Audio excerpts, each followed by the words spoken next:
You can find DC motors in many portable home appliances, automobiles, and types of industrial equipment.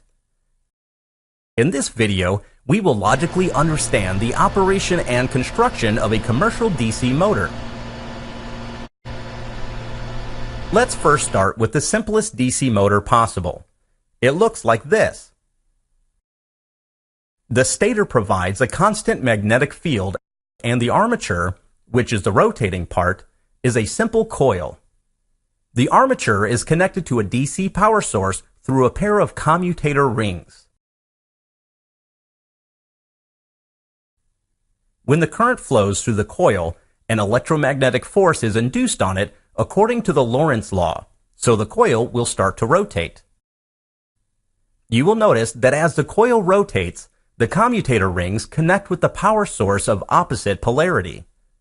As a result, on the left side of the coil, the electricity will always flow away, and on the right side, electricity will always flow towards. This ensures that the torque action is also in the same direction throughout the motion, so the coil will continue rotating. But if you observe the torque action on the coil closely, you will notice that when the coil is nearly perpendicular to the magnetic flux, the torque action nears zero. As a result, there will be irregular motion of the rotor if you run such a DC motor.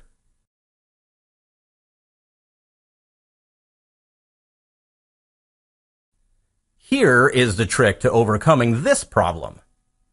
Add one more loop to the rotor, with a separate commutator pair for it.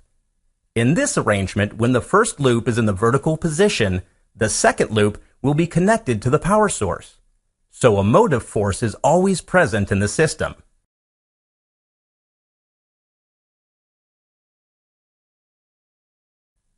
Moreover, the more such loops, the smoother will be the motor rotation. In a practical motor, the armature loops are fitted inside slots of highly permeable steel layers. This will enhance magnetic flux interaction. Spring-loaded commutator brushes help to maintain contact with the power source. A permanent magnet stator pole is used only for very small DC motors. Most often, an electromagnet is used.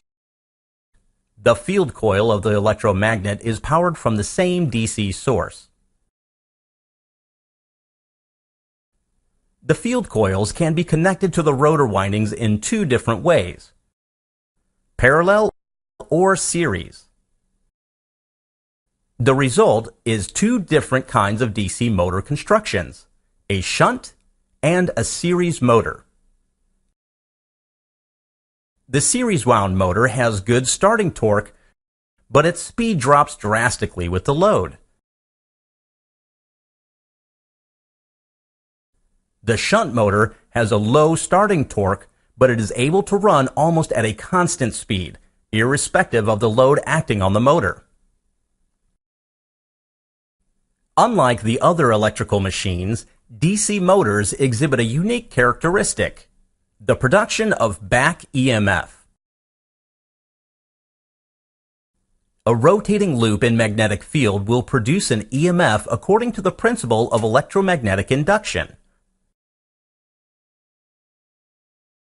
The case of rotating armature loops is also the same.